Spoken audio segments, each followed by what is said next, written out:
Good morning and welcome to Emerson Institute at City of Light.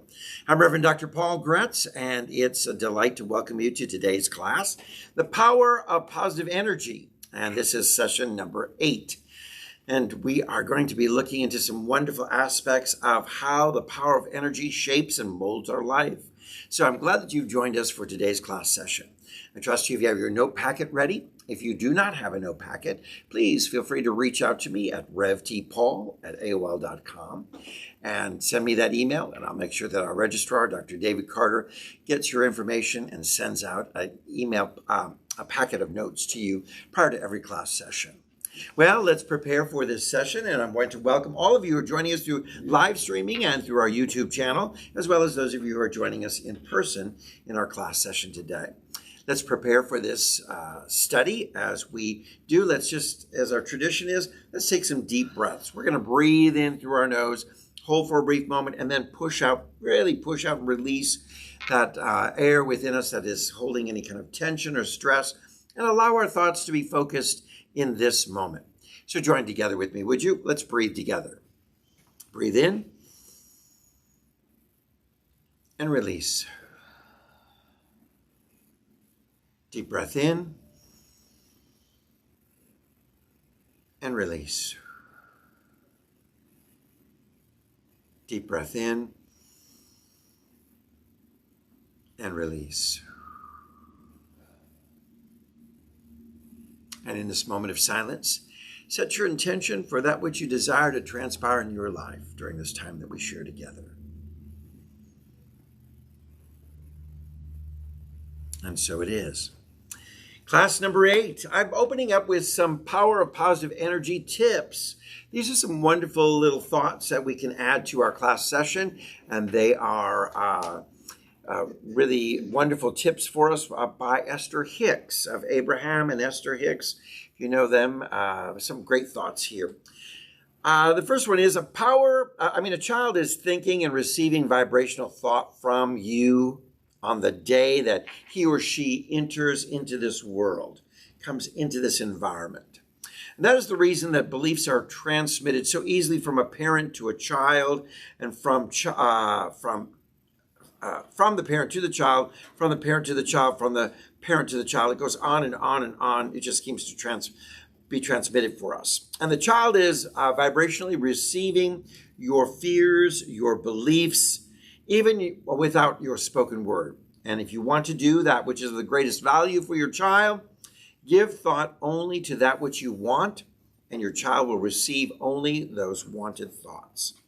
Now, I want to share with you that even we find this in the story of the birth of Jesus. Mary begins to sing the song that we refer to as the Magnificat, right? And what does she sing? His name is Wonderful, Counselor, Prince of Peace. What is she doing? She's offering positive, affirming energy right now in the birth story as she's experiencing this pregnancy announcement within her life. She's now speaking and claiming forth this wonderful, positive energy, vibrational frequency that is shaping and molding the child. Well, now, this is a wonderful metaphor for us in our lives because each one of us is called to birth the Christ within us. And as we birth the Christ within us, it's going to be birthed in that vibrational frequency level that we hold in thought. So let us sing our own Magnificat. Let us sing our own song of wonderful things are unfolding in my life today. My consciousness is being raised. It is being heightened to a new level. I'm becoming more and more aware of my sonship. I know who I am as a child of God. And we go on and on and on as we sing that song. And what we're doing is simply giving thought only to that which we want. And when we do so, your child will receive only those wanted thoughts. So it is, whatever you're birthing, fill it, flood it, surround it with this vibrational frequency of that which you want of the highest and best. The second energy tip that we have for you today is one who is mostly an observer. The person who only just really observes things thrives in good times, but suffers in bad times. Because what he is observing is already vibrating. So you're observing things in the present, they're already vibrating. And he observes it and he includes it in his vibrational understanding or vibrational outlook. As he includes it, the universe accepts that as his point of attraction and gives him more of it. So the better gets better and the worse gets worse. Now, the one who is visionary, and here's the difference between the one who is just observing what is, and then there's the one who's visionary and dreaming about what is in the spiritual, what can be, what is about to unfold in the spirit of expectation. The one who is visionary thrives in all times. So if you're just being observant and you're responding to only what's happening right here and now, there may be some good days and some bad days. And you're going to embrace that vibrational frequency of whatever is happening in the now. And what happens, then you're just looking at it and go, oh, today's a bad day. It's raining. It's this or that. And before you know it, you attach some negative energies to it all.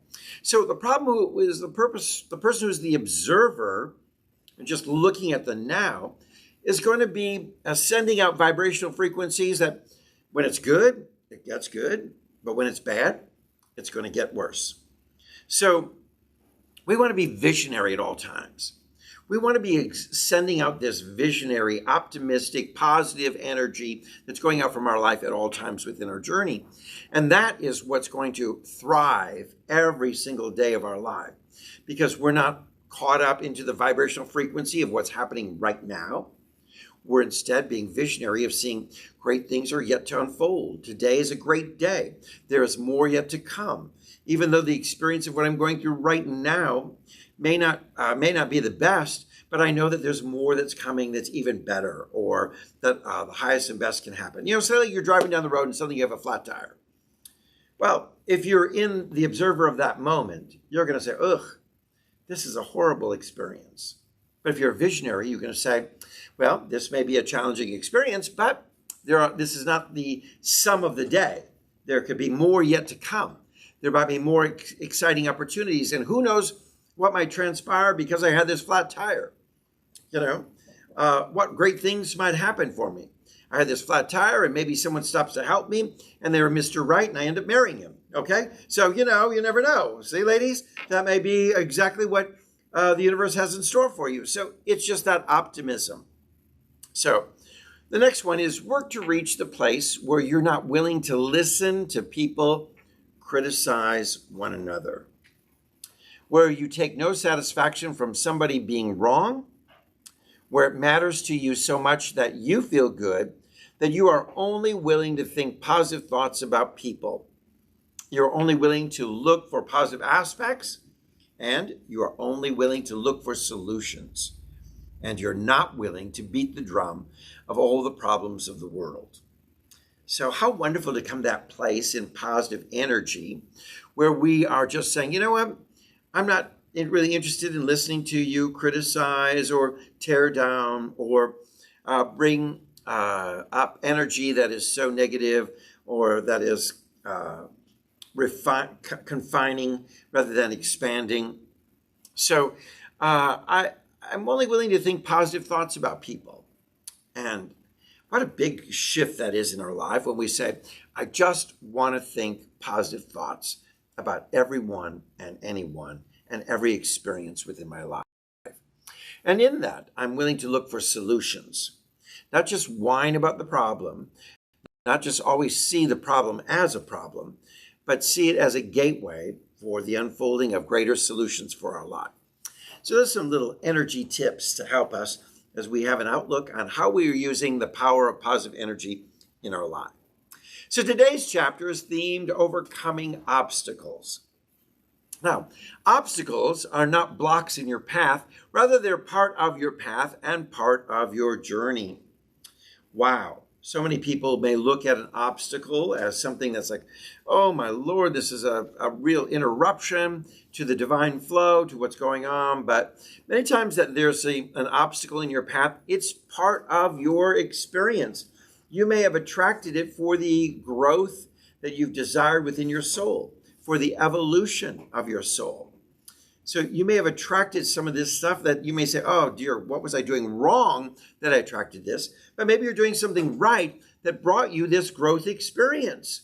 So again, we always want to see some sort of roadblock in our pathways. Oh my Lord, it's something wrong, something difficult, something I'm being punished, something horrible is happening. I must have attracted this by some bad thinking, you know. Well, just know that these things are part of this incredible journey called life. Life is not a destination, it's a journey. And we're going to be ongoing that through all kinds of challenges. Lethe, you have a comment. A question. Yes. Back to thinking positive things about people and staying away from gossip and stuff. It's a personal experience for me to be around someone who I dearly love, but it's always about talking about other people. And even though I try to say, look, we can talk, but I don't want to gossip, please.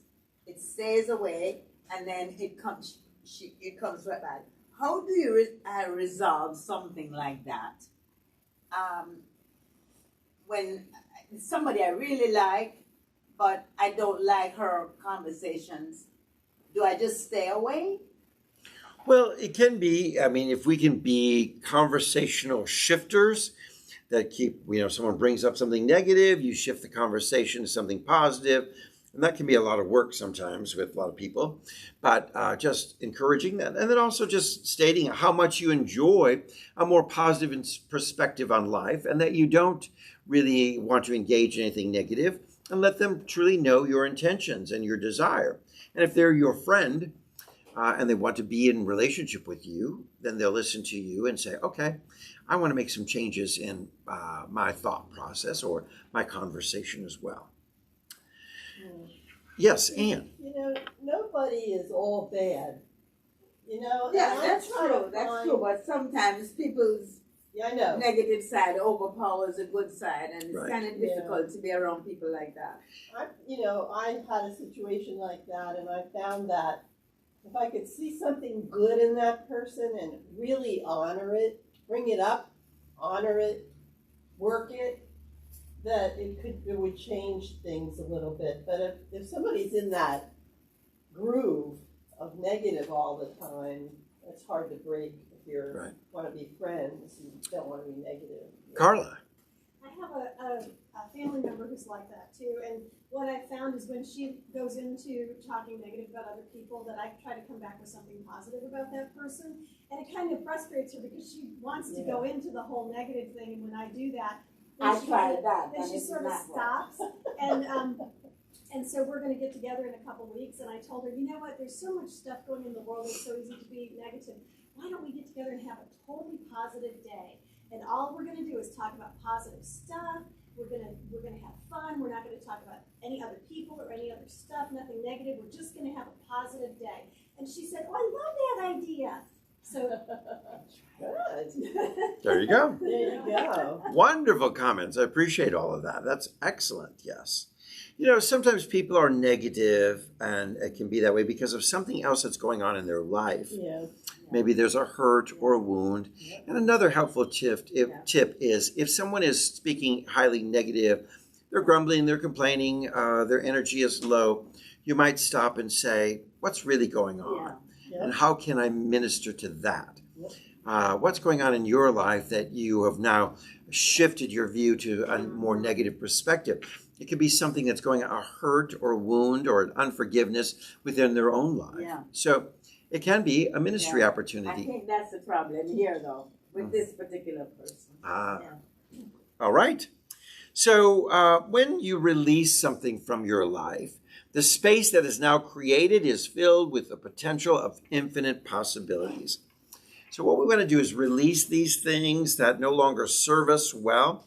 We're letting go of a list of things. And I think if you read the chapter, you'll find that the author is suggesting we take some time out and to list the things that we think are not really working for us, that are not really bringing about our bliss in our journey of our life.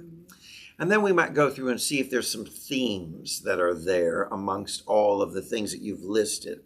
And it may be time for us to think about releasing and letting go, and just a time of refreshing and renewal, and that we say, some things are just no longer serving me well. So just know that as you release these things, you create an open space that becomes like a vacuum to attract something new into your life. So use that creative energy around you to set your intention and to send out your wishes into the universe. Remember, you have to feel and be the energy that you want to create. You have to feel and be the energy that you want to create. So we have to think about it lots of times, we're holding on to something negative and yet we're trying to want to create something positive. But if you don't feel the positive, you don't think the positive, you're not really embracing the positive, and you're not really embracing all that positive energy, it's really hard to create a world of positive energy.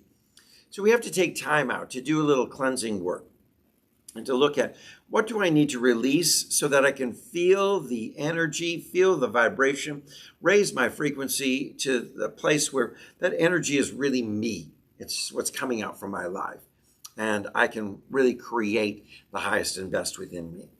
Now, when you clear things from your life that are no longer serving you, well, it allows you to have the freedom to fill your life with something new and exciting. So sometimes, we get a little stagnant in life because we've kind of cluttered our life with a lot of things that don't work for us. They don't serve us well. And some of those things can be our beliefs, that we're still holding on to beliefs or ideas that don't serve us well, but we still, we're frightened maybe to let them go, and we hold on to them. I had wonderful time this past weekend chatting with people who were intrigued by the New Thought journey, but you're still saying, but what about consequences? You're telling me everyone will go to heaven and God's love is so inclusive of everybody, but there's got to be some consequences. They've got to suffer somewhere along the line. Someone's got to suffer. I said, well, of course, there are consequences to every one of our choices, and we live those consequences here and now. But when it comes to eternity and being with God, God is this all-inclusive, unconditional love. And it was really hard for them to embrace this thought of unconditional love. There's got to be some conditions. There have to be some conditions. There's got to be some times when God says, I won't tolerate this anymore. Out the door. I'm giving up on this. And I said, wow, really? So let's just look at the sermon of Jesus teaching us all about our theological perspective with the prodigal son. I said, where do you find that the Father is saying at any point in this time at all, I'm done with it, you've left, you've taken the money, young man, you've gone, you've squandered it all, don't even bother coming back home. Where do we get that kind of theology? It's not found anywhere where Jesus sets a very theological perspective of his beliefs in the story of the prodigal son. If you really just read that alone, and that's all you read, and never read anything else of the Bible, you would truly get the whole essence of the very teaching of God's inclusive love, unconditional love, never leaving nor forsaking us, all this kind of consciousness. So, it's like some people are just holding onto these beliefs that someone has to be punished, someone has to suffer, there has to be some sort of accountability in eternity. You can't just let everybody into heaven. I mean, that's crazy. Well, if that's the case, then everybody will do whatever they want during the course of life. And that's true. Well, I said to him, we do. We do whatever we want because we have the power of choice. But there are consequences to those choices, So, if you have trouble eating spicy food and you ate the spicy pizza last night, hey, that stomach problems you got, well, they're the consequences. So we see this simple, the consequences are not brought on by God. They're brought on by us. God is this unconditional love. So they were having a difficult time releasing this belief that really was a barrier to them embracing this love of God that was so beautiful and rich and so unconditional and so ever present. And they're like, I just can't fathom that. So holding on to this while trying to reach for that, they were having some great difficulty. Carla. In the last book, in Paul Selig's books, and also in Conversations with God, they mention about inherited beliefs and to watch out for the things that we've been told were true over the years, right, that we just believed because people who maybe weren't as aware told us these things, and it was yes, passed on through time, and so they're inherited beliefs, but not necessarily truths. And that's that's in the book, Paul Selig's book, Truth. It was so eye-opening to me to look at what is really true and true for me. and to and that we tend to want to hold on to these things because we don't want to have been wrong. We believed all these things for all these years, and we don't like to think we were wrong, so we are hesitant to let go of them. But when we do open up our minds and our hearts and realize that those were only inherited beliefs and look for the truth in like what you're saying in the truth in the story of the prodigal son and what Jesus said, I don't recall, you can correct me if I'm wrong, but I don't recall anywhere where Jesus said you have to suffer. No. Because and as I can't remember which pope it was, but that there was one of the popes who said hell is a place that is the condition you create for yourself on earth. And so we do suffer our own consequences if we make bad decisions here, but that we aren't stuck with it for eternity. And the suffering is of our own choosing, yes, and because we have the power of choice. And, no, God has a will for you. God has a specific plan for you. God has this idea that, there's one right person for you, one right career, one right job, and you're always seeking, what's the will of God? What's the will of God? And okay, so all of that would suggest that you don't believe in freedom of choice. That say, no, God has this plan all laid out for you, and it's all directed, and no matter what you choose, you're not in the plan of God. Well, that's the hard point where people just can't put it together, because we've heard so many people say, you've got to do God's will, And when we understand God's will is to live in justice, to live fairly, to live with love and compassion. That's all. But it's not like God's will is like, oh, you're called to go to outer Mongolia as a missionary, and God's will for you is, you need to work at Walmart or whatever. All people got these ideas that they think this is what the will of God is. And God wants to follow, serve, and facilitate the desires of your heart, because you're here for the purpose of growth and development and evolution. And you're here through that growth, to express God. So God's not saying, I've got a set plan, outside of the fact that one beautiful passage that says, God's plan, I know the plans I have for you, and the plans are for you to prosper. That's all. Prosper. That prosperity in whatever you do, whatever your choices may be, it is, prosperity is the wonderful gift that the divine wants to offer for us. And so that's why I like prayer treatment, because you speak it positively. Even if you're in the middle of a bad choice, you're bringing in the positive, and then you're giving it to creative source, and you're letting it go, and you're seeing that God is not going to come back and punish you, that the source, the solution, is going to be a creative one that you probably never even expected. And that, that's hope and faith for me to do that. Isn't it wonderful to think you have a challenge and you can pour it into the solution? Yeah. And you see what comes out of that wonderful mix of, this is what I thought was my challenge, but I poured into God, into this wonderful substance of this universe, this wonderful source of all good. And as I pour, releasing it into that, just releasing it into that, that's where the solution begins to unfold for us. It's like this wonderful spiritual chemistry. You mix a little of this and mix a little of that, and wow, you manifest something amazing. And so what we do is we're releasing in great trust. So we're pouring in the chemical of trust, you might say, as we're doing the releasing of it into this wonderful divine source, which then manifests and creates this wonderful solution and outcome for our life. So some people, I think, are, when they're in that process, they're expecting it to be like when they were being parented. And this goes way, way beyond parenting. Usually a parent will say, you did a bad thing and I'm going to punish you, you're grounded, right, or something like that. This goes way beyond that, and that's the step you have to take into new thought, I think. Yeah. Because I think our struggle in our fundamentalist Christianity is we try to make God more like us, right, than us like God. So if that may be our habit, is you have done wrong, and so the consequences, I'm going to spank you, you're going to be punished, or you're going to be grounded. Yeah. Well, then we think the same, that's the way God behaves. Right. Yes. All right. Great comments today. Thank you so much. So as long as you keep your energy open to receiving the universe, it's always going to grant you something new. So isn't it wonderful that as we can let go of things that no longer serve us, and we've been holding on to them because maybe they are a security blanket for us, or that we're holding on to it in some way because, it's been gifted to us by our parents, a thought, an inherent thinking that's been passed down, and we're struggling giving away. But here's the beautiful thing: as you release these things, something new is unfolding for you in the journey of your life. So, Anne. And you know what? There's a couple of things lately that I just wanted to hit myself in the forehead and say, how can I be so stupid? But I can go to claim there's no stupid in God. So, wipe that out of your thoughts, Right. your system. Right. Yeah. So one of the most powerful things you can do in your life is to surrender to the things that are not in your control.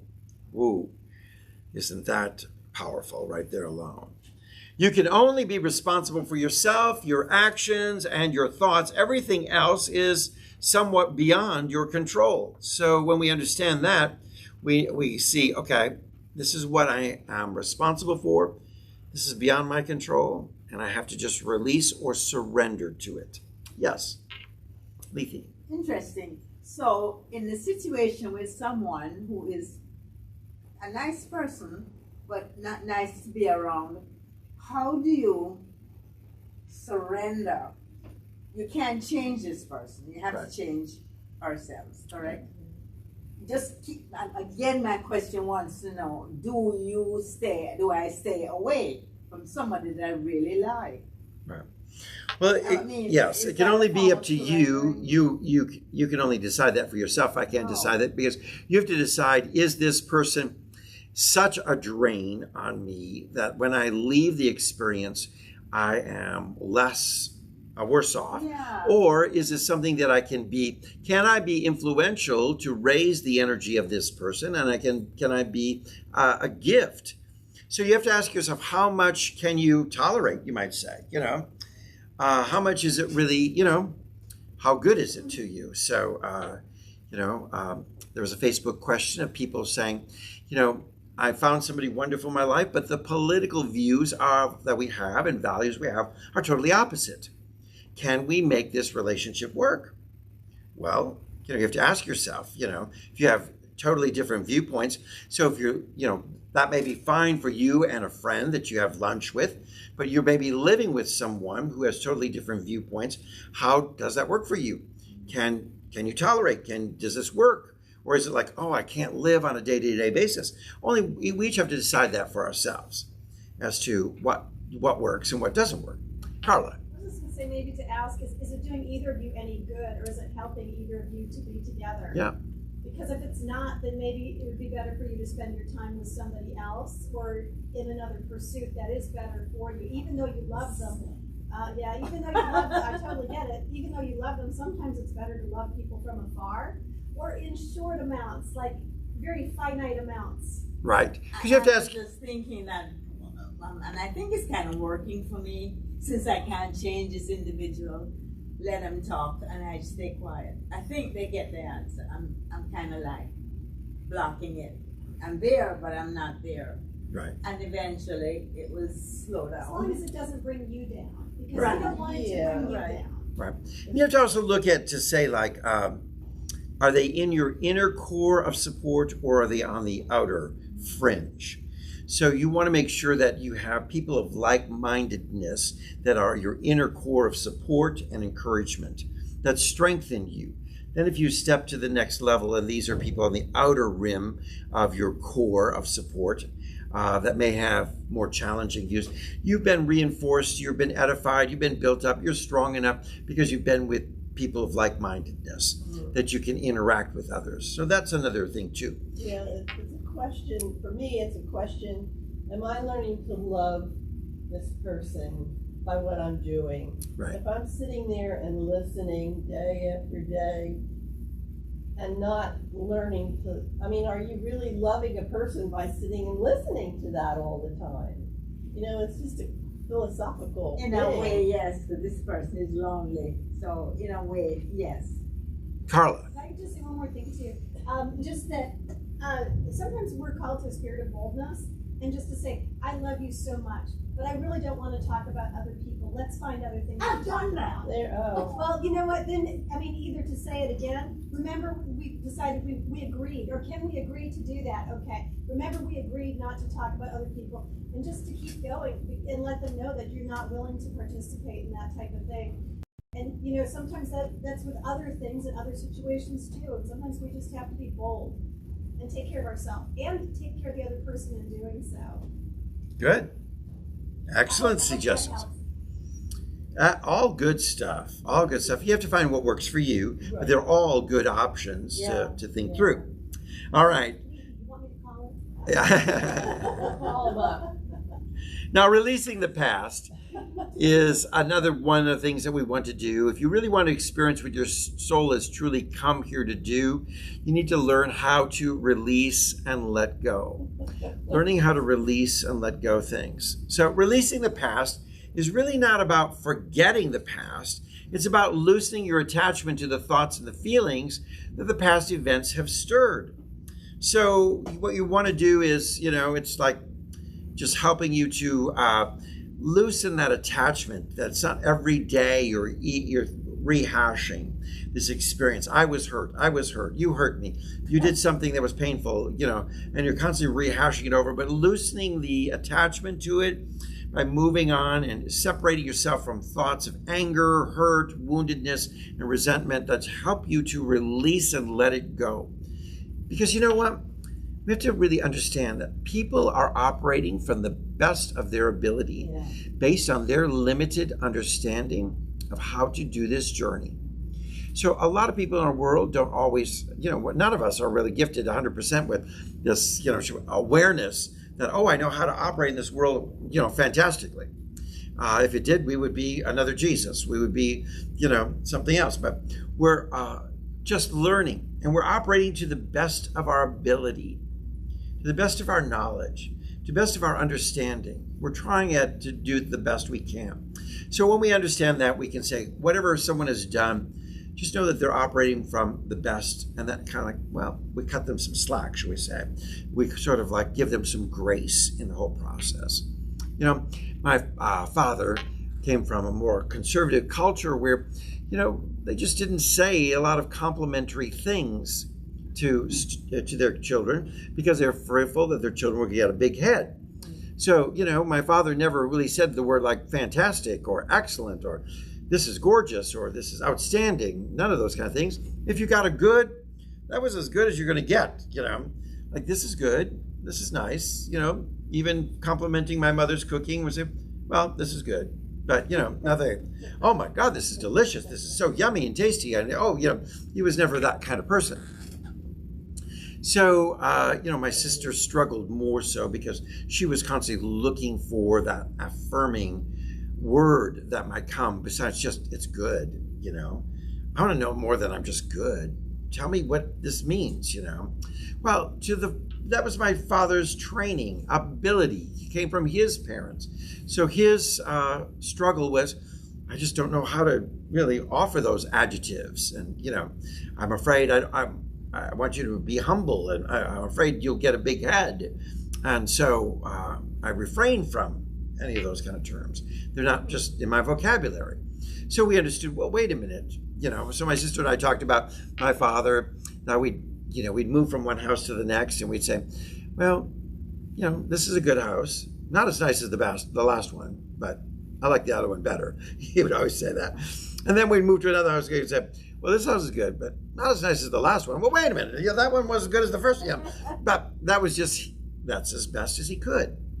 That was just, and when you understood that, you're like, that's Dad. Okay. You sort of give some grace and cut some slack. When we begin to understand that people are operating from the best of their ability, of their understanding, their limited understanding in this world. So what is keeping you attached to the past is really important to ask that question.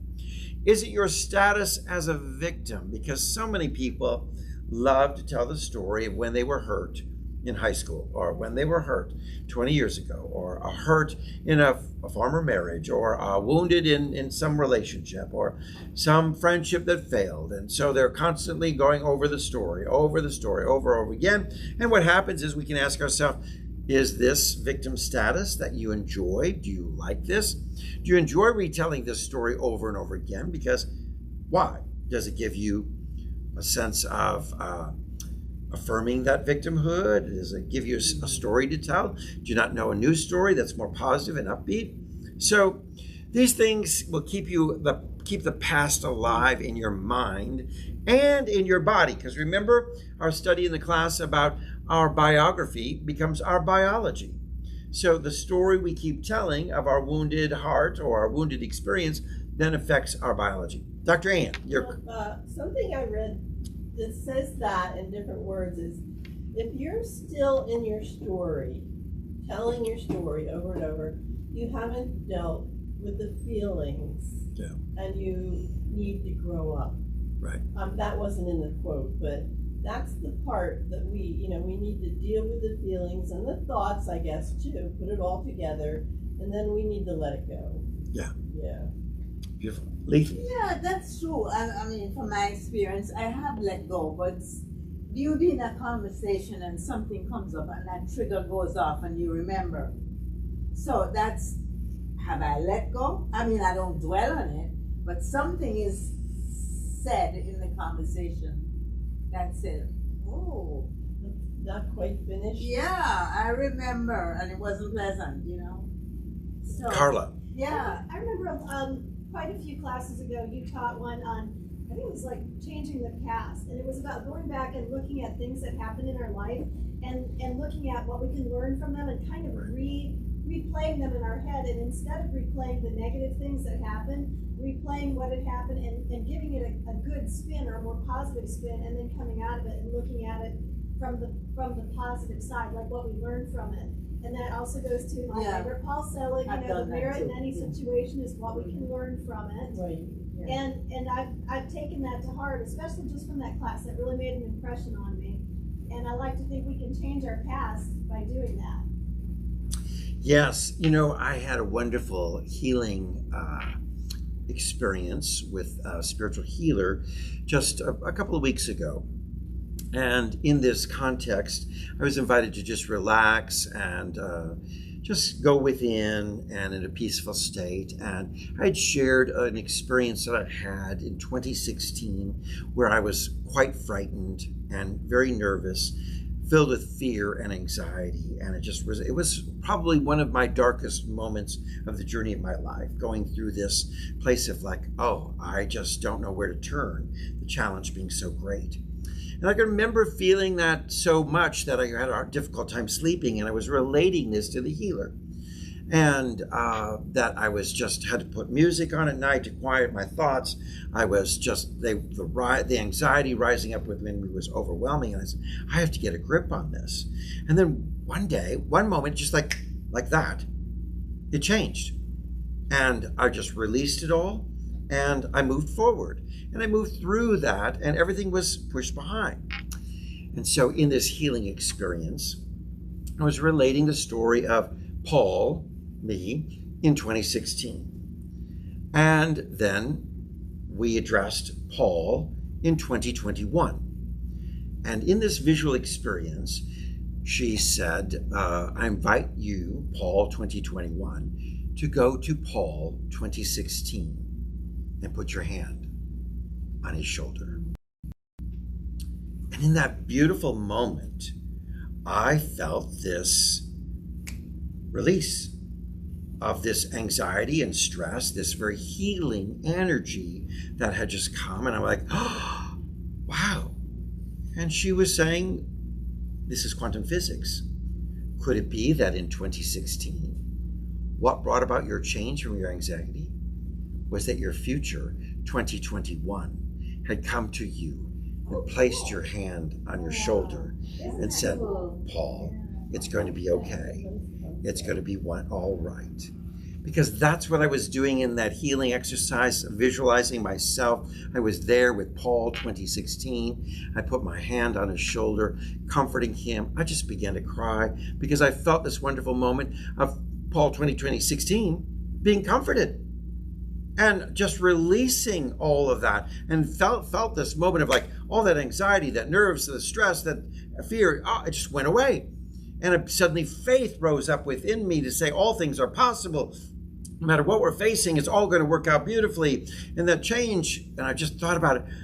Wow, I remember 2016. What was that moment? What made it happen? Could it be that Paul 2021 had visited Paul in quantum physics and helped facilitate and just saying, don't worry, it's going to be just fine. So we think about these beautiful experiences within our life of healing and of releasing and letting go of the past. And what a beautiful experience when that revelation came to be, that I was just almost healed from that trauma of that experience within my life, where I felt like, boy, I was feeling guilty because I'd even allowed that much stress to come into my life. I was feeling shame because of all those, and yet it was part of my path. It was part of my journey. And to feel this wonderful, it's okay, loving experience, and to release it and let it go was just so powerful and so beautiful.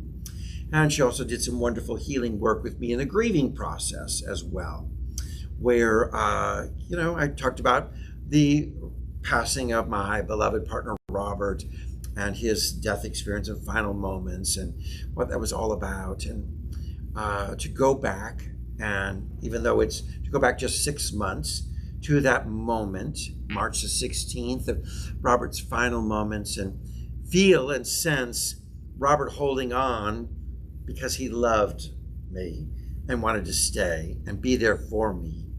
And me praying for his transition because I loved him and wanted him to release and let go. And we kind of laughed for a moment because it was like the old story of the woman who cut her hair and sold her hair to buy a chain for her husband's pocket watch. And at the same time, her husband sold the pocket watch so that he could buy a comb for his wife's hair. And it was this kind of experience where I'm saying, you need to go. And he's saying, I'm trying to stay for you. But for you, I want you to go. And for you, I'm here to stay. And it was this whole experience of like, and how beautiful and spiritual that passing moment came when it was just like surrender. And I could say, Robert, you've been here enough. And you've been here for me. You can go. And about 15 minutes before he passed, I had done this oneness blessing where I'd laid my hands on just above his head, feeling this wonderful sense of the presence of God flooding him and him being one with that divine presence, and letting him know that it was just beautiful to be in that divine presence. And we felt like that was just one of those big, beautiful release moments where he felt it's now time to go. And as the prayer was, that he would pass in the right and perfect time. He passed on the 16th. And if you follow numerology, 6 and 1 is 7, and 7 is the number of perfection. He died at 1:46, which is 6, 4, and 1 is the number 11. 11 is the master number and a number of complete resolve and a number of just manifesting amazing transitions and change in our lives. So it was the right and perfect time. And how beautiful that experience was, and the healing. So these were wonderful moments where I was able to release the past, not forget it, but to release any pain associated with it, to just let it go and find the beauty in the experience of what was going on, and to find how it was all part of a spiritual pathway for me and for Robert, and how important these were essential experiences for the evolution of our soul. And look back with great gratitude and not holding on to a past in some way that had any kind of painful associations. So what we want to do is begin to confront what's making you hold onto your story. And, some of that pain around Robert's passing, what was making me hold was, constantly a thought like, had I done enough for him? Had I done the best for him? And yet, in that healing process, it was as if he was saying, you were the best. You did enough. Did I do enough? Yes, you know, and it was all these wonderful moments that there was just a healing and a release in this whole process. So by begin to confront what is the reason you're holding on to this past experience, this pain, whatever you're going through, you begin to find what the pathway of resolution is. And so I think, we're talking about awareness, but these people that are going up in rocket ships now, they're coming back and they're totally changed. I was watching William Shatzer being interviewed today. He's 90. And it seems like when they come back, they have gotten the feeling of oneness. They're seeing the earth from a distance. And one of his things is we've got to be in the now, and we are responsible for our earth. We have to save it. It's beautiful. The moment we're in is beautiful. We have to cherish it. And it's really cool. Because I think it's a lot of, it's bringing oneness to people going up there. Yeah. Yeah. Well, we all need to have that kind of experience to see Yeah. the world. Maybe we don't need to do a rocket ship, but just see it in our mind's eye, this beautiful planet Earth, and that we are all one. There's one planet, and we're all one part of this. And how we care for it, care for one another in that same spirit. Beautiful. All right. Now, our vibrational level increases as we learn to accept whatever life brings to us. The choice is up to us. At any given moment, you have the choice to see that moment as a blessing or a curse. So keeping that vibrational frequency high, raising it up, is so essential that we can do that by simply looking at, what am I here to learn? What am I here to receive? If it's a bump in the road, if it's an obstacle in our path, is it there as a curse or is it a blessing? And we have to look at everything to say everything is there for the evolution of our soul. So what's the lesson to learn? And I'm really having a wonderful experience doing a little journaling about 21 years with Robert, caring for him as a caregiver, his transition from this life into the eternal,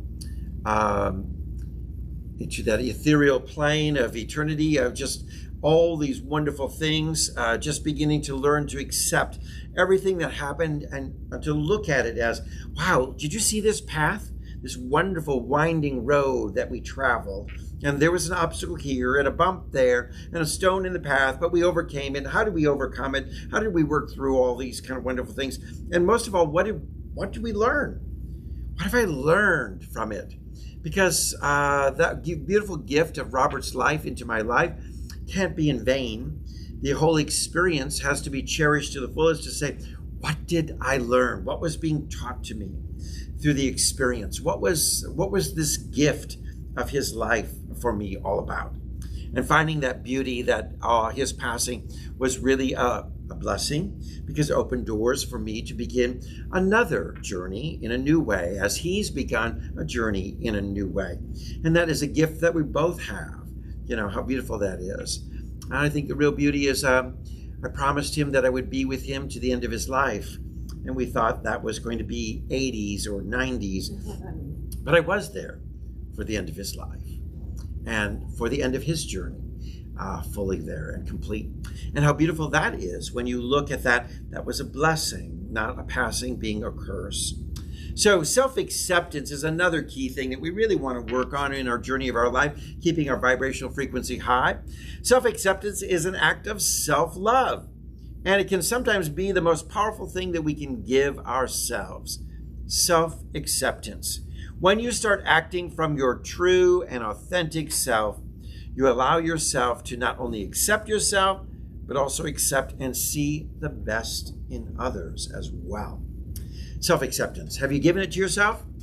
I hope you have, where you've really taken some time to say, I love me some Paul, or I love me some Ann, or I love me some Carla, or Norma, or Lethe, or David, whatever it may be, or I love myself just as I am. And not saying, well, yeah, but, I need to lose 10 pounds, or, yeah, I love myself, but, these wrinkles are coming in, or, yeah, I love myself. No. You just love yourself.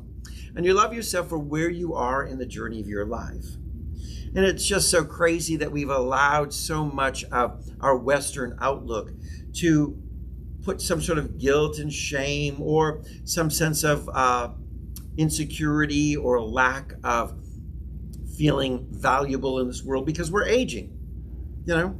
Dagnabbit, I grew up in Kenya and maturing there, and everyone, was called Kijana, meaning you're wet behind the ears, you're just a kid, until you had your gray hair.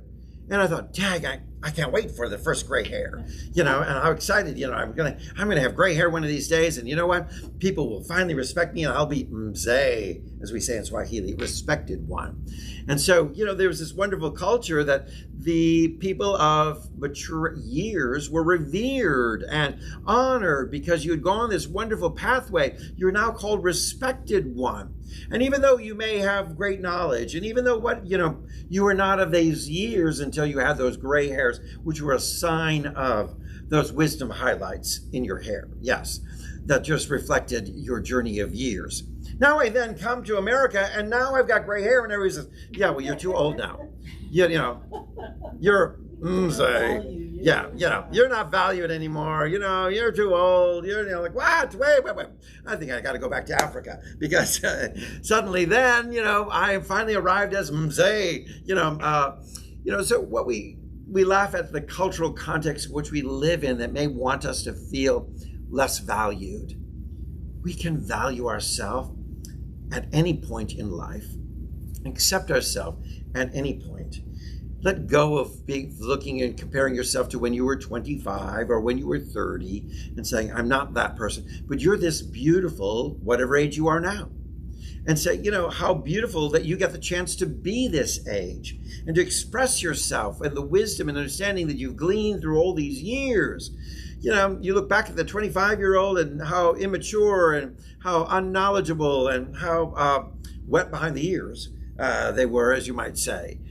So here it is, just journey of self-acceptance in our life, to just love ourselves, to take some time out and to really highlight what is it we love about ourselves. Have you done a love journal, a self-acceptance journal, where you might sit down and say, oh, that's kind of egotistical.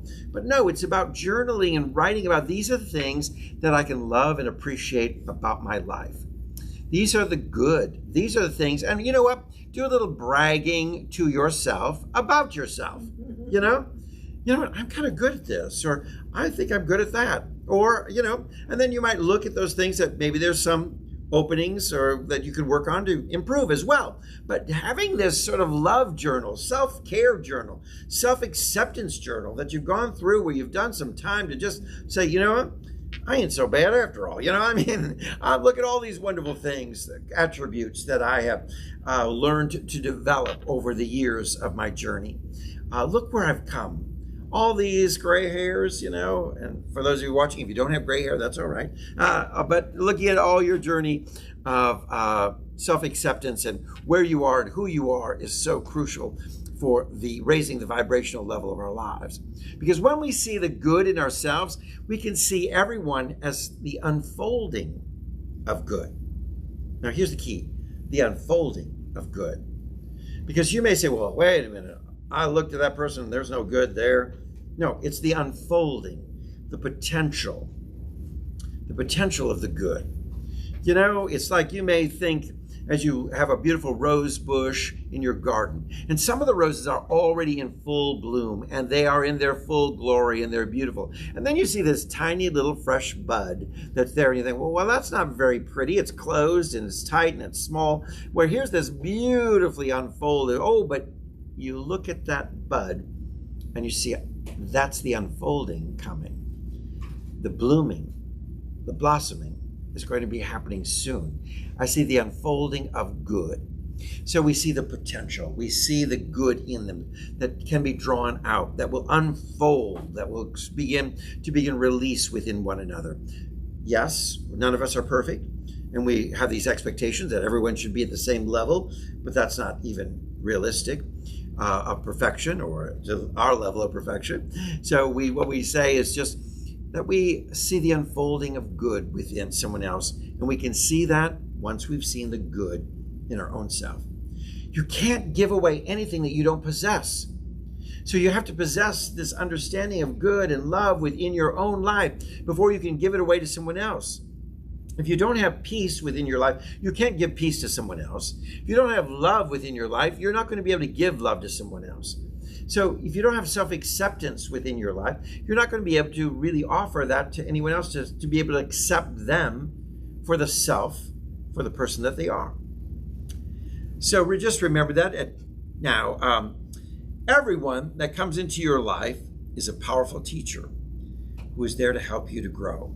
Wow. And you know, some of the most challenging people in our life are the ones that are the greatest teachers in our life. You know, there's a story of a restaurant in the Midwest that wanted to serve delicious seafood. And so they began to order seafood frozen and coming to the restaurant. When they thawed it out, it just didn't have that fresh taste that they wanted, and they just wanted to serve the highest and best. So they thought it would be best to maybe bring the fish and the seafood live in a big tank and have it brought across the United States to the Midwest, and it would still be live and fresh. But when it arrived there, many of in this case, the trout didn't taste fresh. What was wrong? They were still live, but we captured them live. Something was missing in the journey. Aha, they found the secret ingredient. What they did was put a catfish in the tank, a natural antagonist of the trout. And what did that natural antagonist do? Keep the trout moving, keep the trout swimming, keep the blood flowing, keep their life vibrant and fresh and going, because there was an antagonist there. So sometimes when we look at life, we have to say, wait a minute, we need a little catfish here, don't we? We need that someone to be that teacher that says, keep on going. Come on, get your highest best. Hustle a little bit. Let's move a little quicker here. Let's get going. Let's get that blood flowing through our veins. Yes, that's right. Because this antagonist may constantly say, ooh, you know, but I'm learning how to get the flow of love and the flow of patience and the flow of grace flowing in my life because of this antagonist. I'm learning how to really perfect the skills of being patient and kind and compassionate. I'm really learning how to do these things better. Otherwise, we might become stagnant like the trout in the tank without the catfish. So just remember, everyone in life is a teacher. And they're teaching either by example or by warning. The key is to distinguish which. So, is someone teaching you by their example? Or how many of you heard these kind of teachers say, do as I say, not as I do? Yes. We've had a lot of teachers that, you know, I'm teaching you what to do, but don't follow my example because I'm not good at doing it either, you know. So what we want to do is begin to look at everyone in this journey of life having this great gift, and that you have a gift to one another.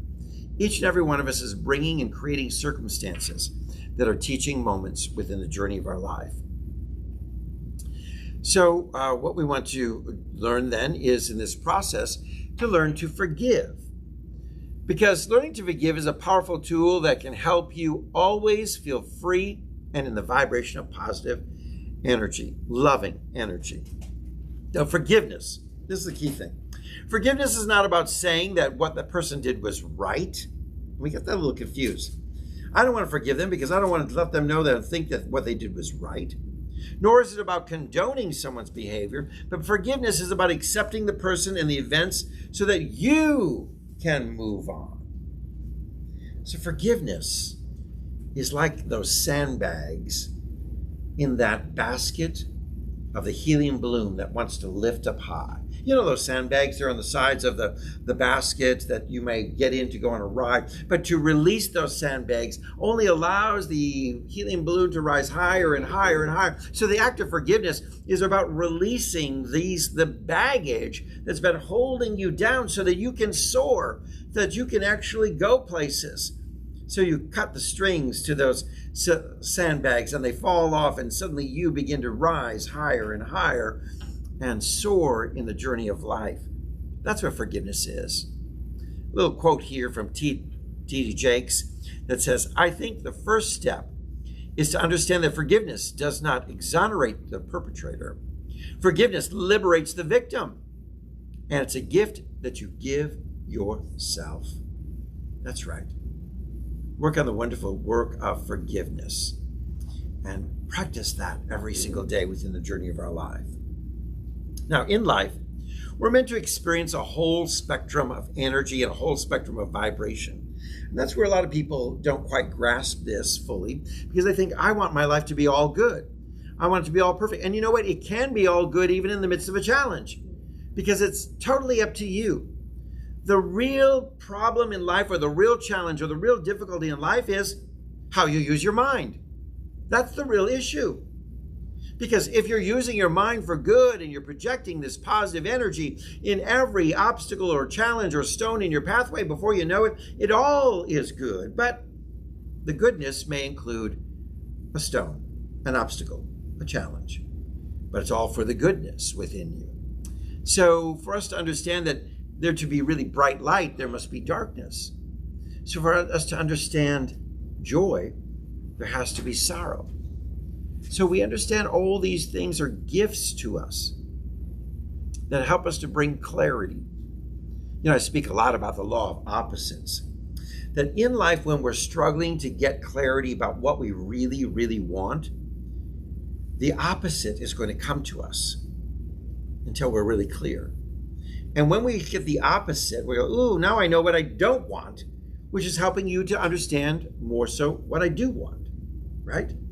So maybe you're like, well, I don't really know what kind of person I want to be with forever, or what kind of partner I want, or husband or wife. I don't really know what it is I want in life, you know, like just somebody nice or whatever. And you're not that specific about the feeling. You don't really know what it is you want. So you engage in all these relationships with someone like, okay, well, ooh, that one didn't work out. Or that. And then you go, wait a minute, because I'm not clear, because I don't know, I haven't really been specific, I haven't brought clarity into what it is I do want, I'm experiencing a lot of things that are showing me what I don't want. Well, that's why they say you got to kiss a lot of frogs to get your prince, right? Well, see, all those frogs you're attracting to your life because you're not clear about what your prince should be, right? So when we look at this thought, we need to work on getting clarity within our life. And to understand that there will be all these experiences that come to our life that may be there, but they're for a purpose to help you refine what it is I truly do want in life. They're going to be gifts that are bringing you clarity within your journey. So people may come into your life, experiences may come into your life, opportunities may come into your life that also create a little chaos, whatever, but it's like, oh, wait a moment, now I know what I do want because I experienced what I don't want. So it's normal to feel stuck or held back on your journey of life at certain times. Okay, Carla, you have a comment? I just wanted to go back to the forgiveness thing. Yes. Real quick, because I learned something with that recently with a friend who did something, and you know, when you hold something against somebody, you it's like you make that incident that whole person, and you define the whole person by that incident. And it hurts me too, because, or it hurts you if you're holding against somebody, because you deny yourself that love and that friendship that you had before. And then I realized, you know what, from this class, because it's so helpful, that there may have been something she was supposed to learn and something that I was supposed to learn also. But I still didn't get back together with her until she called me and said, you know, I'm so sorry, I don't know what I was thinking. I realized that I was wrong, and I just wasn't thinking at the time. And so I told her, you know what, I know that's not you. You have so many good qualities, it was just a blip. And I learned from it, and I'm assuming you did too. And so that was such a good lesson for me, to not define somebody by what they did necessarily, because it may be that was determined for a lesson for them and for me. And to not hold on to her, because it was a lot of work to hold on to. Oh, I can't call her. I'm not going to call her because I'm mad at her. Yeah, it's a lot of work to hold on to that. Right. So that really is important to release. Very good. Excellent. So it's normal to feel stuck or held back on our journey at certain times. And when this feeling rises, use it as a time to reflect and pause. Try to focus on thoughts and see if you can identify any repetitive stories or thoughts or patterns that need to be released. So in our journey, we love to see this progress, don't we? We love to see ourselves moving forward, growing and changing and evolving, and how beautiful that can be. But sometimes we may be stuck, stagnant for a moment in our journey. So we have to take time to reflect and to pause and say, What might be there? Are there some stories that I'm holding on, some unforgiveness, some issues within my life that need to be released? You know, spiritual house cleaning is an important issue. Just as you tidy up your house, clean up your house, you know, it's time to do some spiritual house cleaning. You know, my mother, being Dutch, would always say, "Oh, I'm so sorry, I could only American clean today, but I'm going to Dutch clean tomorrow." Because her idea was, you know, that American cleaning ain't out there with Dutch cleanser. And I ain't scrubbing, and it ain't getting all the mop baseboards and scrubbing and getting everything clean and washing down the walls and all this good stuff. That's good old Dutch clean. So, you know, in our spiritual life, sometimes we've got to do more than just American clean. We've got to Dutch clean. We've got to get in there and be very thorough to say what may be holding us back from the spiritual growth that we so desire within our lives. Remember, you are never really stuck. The world keeps on moving and things keep on flowing. What gets you stuck is your energy and your thinking. So, you know, the divine flow is always going, you know. Tubing, going down the rapids in the Apple River in Wisconsin years ago.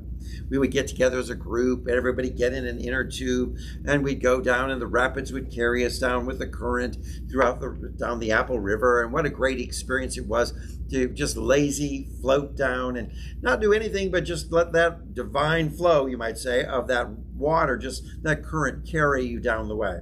But along the way, there may be a couple of rocks or a twig or something that got your inner tube stuck. But the water kept on moving, but you're stuck. Remember, it's you that's stuck. It's not life, it's not the world, it's not the divine presence of God that's stuck. It's you. So we have to change our thinking and our energy to release that so we can get back into the flow and allow it to carry us on the successful journey of our life.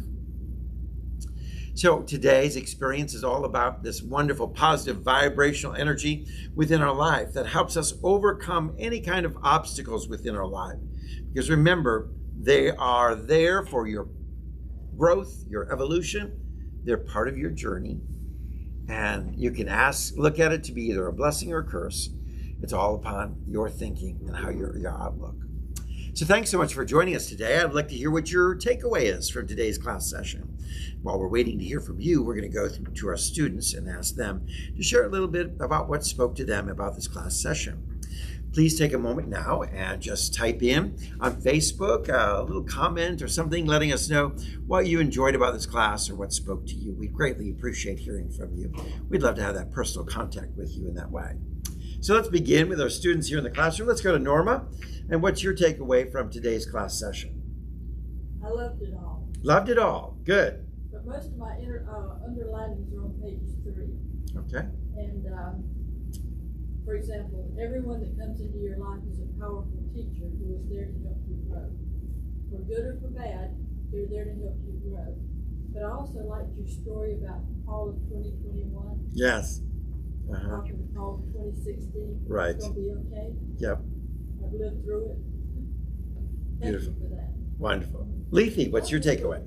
Oh, this whole class I'm taking away with me. But I do like that 2116 story. That's powerful. And I also love the suggestions and the recommendations that come from the class, because I need to work on me on some things in my life. Beautiful, wonderful. Yes, the comments you all did today, were excellent. I appreciate everybody's contribution. Anne, what's your takeaway from today? Oh gosh, a lot. Thank you. We were sharing nursing experiences at the dinner last night when we were working, and something came up, and I called a roommate that I had. Now this is in 1961. And it's amazing what people remember about you. But the main thing that always comes out when we get together on the phone is how much fun we had. And we did. As student nurses, we had a lot of fun. And I like the comment, the one who is a visionary thrives at all times. And that reminds me of us tubing down the Delaware River, because at the time I had kids, we were in Trenton area. And we carried a cooler with us. We were visionaries. We wanted something to drink along the way. So we carried that, and it made it fun. And yep. Good. Excellent. Carla, what's your takeaway? Well, I was just sitting here thinking that every every class I come to, there is not one thing that I take away. It's always everything, and it's because even if I don't necessarily think about it that day, or I don't say that's my takeaway today, it'll be my takeaway another day, because all of the cumulative awareness that I think that I've gotten from being involved in Emerson and being in these classes affects the way I think and the way I interact with other people and with God all the time. And so every single class is invaluable, and to not miss one is really important, because, like I said, it's cumulative, and I'm so grateful and glad that we have these classes at Emerson, and that other people can access them online and see them too, so that they can get that same experience. Beautiful. Dr. David Carter. On page 2, where it says, when you clear things from your life that are no longer serving you, that allows you the freedom to fill your life with something new and exciting. Beautiful. That's right. Great things are in store. Do we have any comments from our students who are viewing? All right. Thank you so much for joining us today. We look forward to seeing you next Thursday at 10:30 as we continue our study of the power of positive thinking. Pardon? So it's not going to be online? Why? Oh, well, we'll be joining you. Yes, we are. We're going to join. We're going to do this. All right. So with that in mind, we'll look forward to seeing you soon, and join us as well for our Sunday morning services at 11 o'clock. And we'll be in contact with you as we reach out together to build this world that's working for everyone, not just a few. God bless you. I know that God has something great in store for you.